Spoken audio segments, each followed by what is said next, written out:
Ассаламу алейкум, урматтуу Адишеро каналга катталуучулар, урматтуу достор, каналга жаңы келген болсоңуз, каналга катталып, лайктан басып, анан тааныш бир туугандарыңызга таратып коюңуз. Азыркы учурда баарыбыз эле билебиз, что биздин бир туугандарыбыз арасынан, жакындарыбыздын, айылдаштарыбыздын арасынан аябай эле гражданство алгандар көп. Урматтуу достор, бул азыркы учурда биздин бир туугандары гражданствосы барларды чакырып атканы бул факт. Анан өзүңөр интернет тармактарында бардык маалыматтарды көрүп атасыңар. Азыр мен силерге болгону ошол маалыматтарды мындай факты менен көрсөтүп коеюн. Өзүңөр анан көрүп өзүңөрдүн выводуңарды чыгарып аласыңар. Бул менин албетте жеке оюм, достор. Мен силерди качып кеткиле же бул жакта калгыла деп, моундай кылгыла деп бир нерсе айта албаймын. Ар бир адам өзү чечет. Мен болгону силерге маалыматты жеткирүүчү бир адаммын, достор.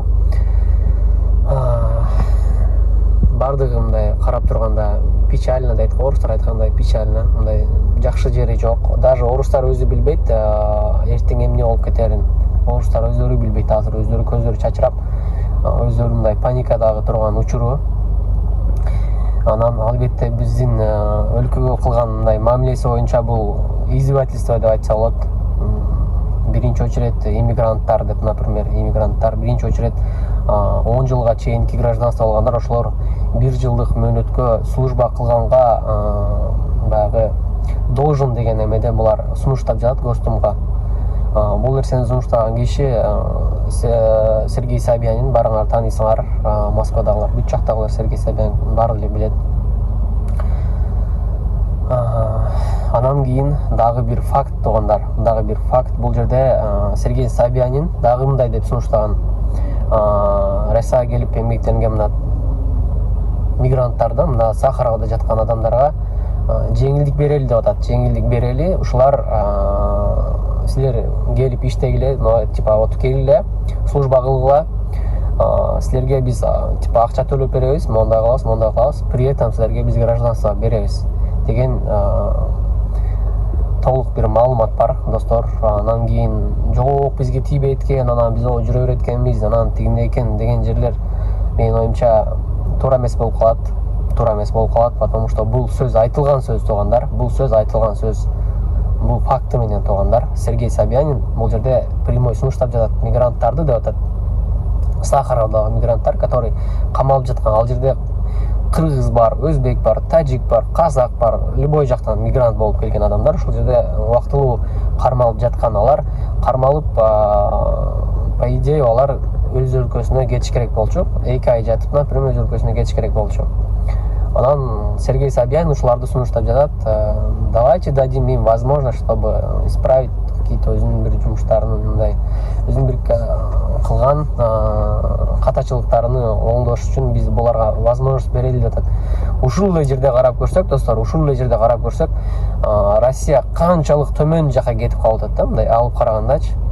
Канчалык төмөн кетип жатат, бизди канчалык мындай шылдыңдап жатат деп айтсак болот, достор.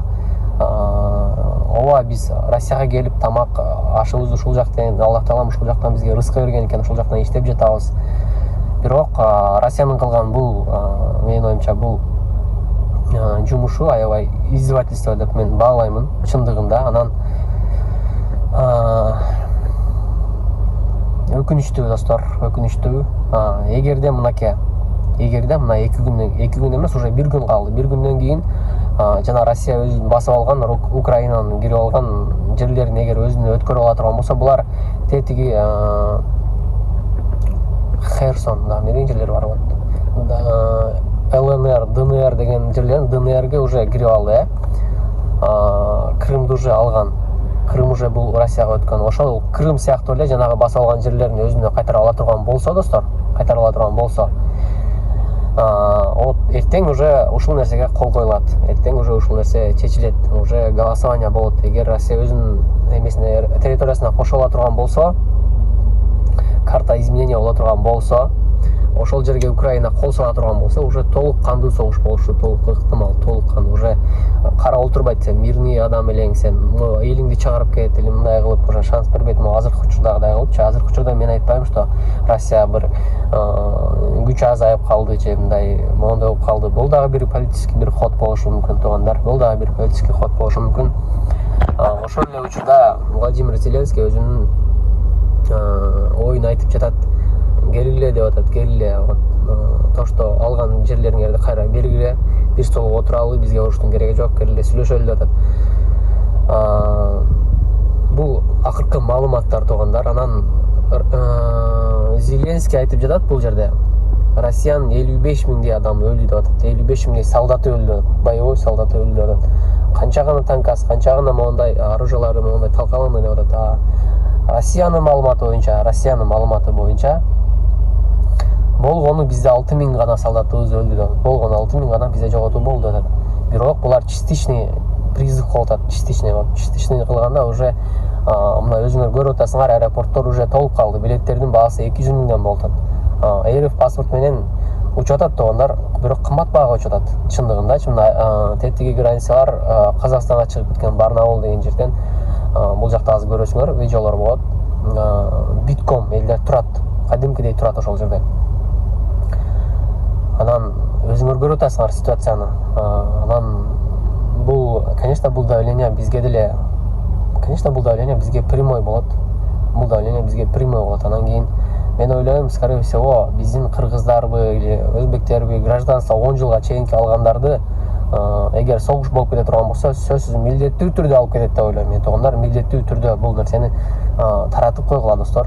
Мен ойлойм, бул милдеттүү түрдө болот. Эртең азыркы учурда баардыгы эле мындай, чтобы спокойно болсун деп баягы баардыгын мындай кылып атышат да. Эртең уже ясно болот. Вот эртең уже чечилет баардыгы туугандар. Ошон үчүн сак болгонго эч нерсе жетпейт. Эгер колуңардан келе турган болсо, мен оюмча өлкөдөн чыгып кеткениңер оң деп ойлойм.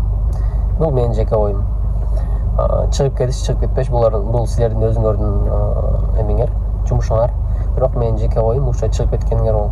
Бул жерде булар открыто айтып жатат. Эгер службага барбай отказаться эте турган болсо дейт, ошол алган полный семьянын баардыгынын гражданствосын аннулировать этебиз деп атат. Бул дегени уже силер барышыңар керек деген нерсе да бул жердечи. Чтобы биз жыргаган жерибизден, например, гражданство алган жерибиз жок туугандар, достор.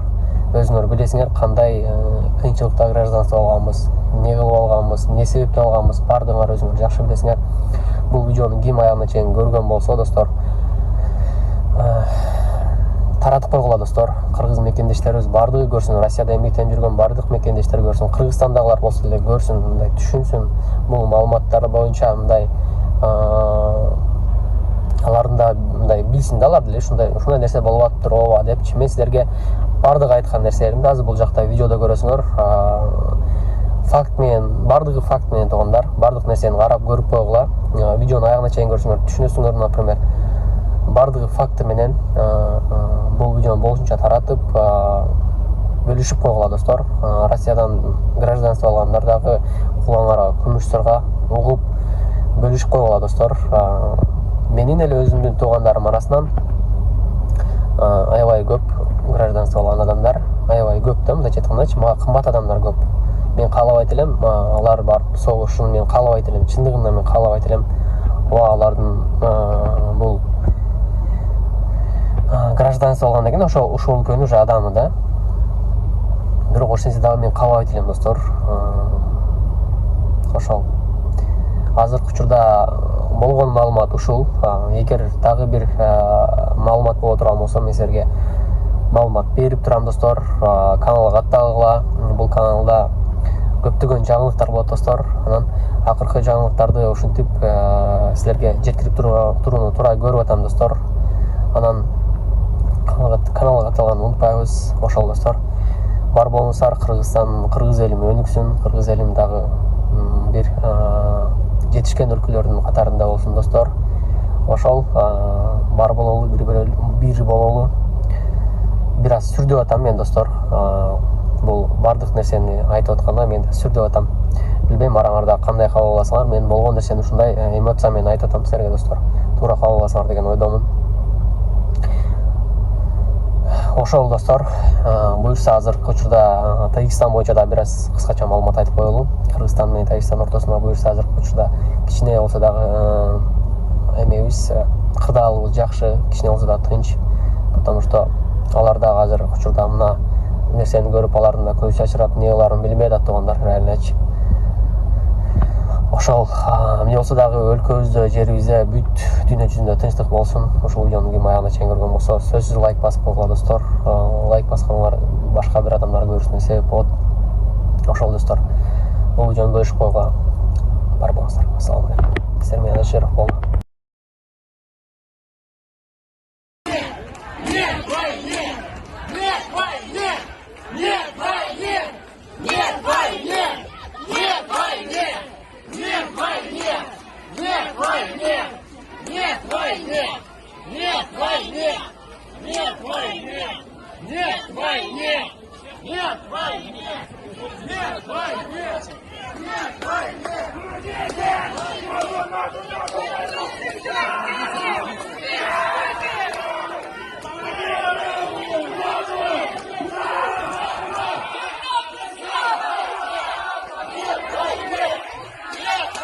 С точки зрения России, с точки зрения Кремля были какие-то действительно красные линии, после которых Кремль был готов начать воевать по-настоящему. Эти красные линии были не нанесение ударов по территории России, то Украина эти красные линии давно и неоднократно уже перешла. Но, как мы видим, по-другому воевать не стали. Опять же, если мы с вами посмотрим на то, что происходит на фронте, да, то на фронт уже открыто отправляют зэков, да, и зэков на фронт отправляют там не от хорошей жизни. И несмотря на все усилия пропаганды, желающих воевать в Украине не прибавляется. Люди не выстраиваются в очереди военкомата, чтобы подписать краткосрочный контракт, даже несмотря там на огромные деньги. Огромные деньги, особенно для регионов, где, собственно, мобилизация в основном такая вот скрытая, ползучая мобилизация, она проводится, даже там мы не видим каких-то очередей военкоматы. Поэтому приходится уже вербовать зэков в ЧВК уже открыто. Приходится демонстративно уже и рекламу ЧВК там Вагнер крутить уже там чуть ли не по телевизору, во всяких там так называемых вот Z-каналах патриотических. То, что мы все это дело видим, уже перестали это скрывать, и дошло уже до того, что Собянин уже объявил о том, что будут гастарбайтеров отправлять на фронт и обещают гастарбайтерам, помимо денег, им обещают гражданство. И вот тот самый спецприемник Сахарова, куда после митингов свозили многих активистов, оппозиционеров, демонстрантов, когда в этот спецприемник Сахарова, изначально он был для мигрантов, то есть там мигранты обычно ждали своей депортации. Теперь Собянин, видимо, собрался прямо в этом спецприемнике давать возможность гастарбайтерам получить российское гражданство, чтобы они там подписывали контракт. Естественно, это все будет по-московски удобно, электронно, красиво, с кондиционером, с чаем, с кофе, я не знаю, там с самокатом и велодорожкой. В общем, добро пожаловать, дорогой гастарбайтер, на фронт. Год повоюешь, будет у тебя российский паспорт. Это тоже определенная примета времени, о которой мы можем судить о реальном положении дел на фронте, потому что Собянин до последнего старался оставаться в стороне и не участвовать во всех этих мобилизациях. И Собянин выступал так вот отстраненно, да, он не говорил открыто, что он не поддерживает, что он против, но он открыто не рвался в первые ряды. И теперь в стране, видимо, отсидеться не получается, поэтому приходится уже гастарбайтеров отправлять на фронт. И опять же, это явно говорит о том, что Россия не просто воюет в полную силу, использует сегодня все возможные ресурсы, но и старается уже даже какие-то невозможные ресурсы привлечь для того, чтобы хоть как-то изменить ситуацию на фронте. И в этой ситуации я не вижу, как может поменяться общественное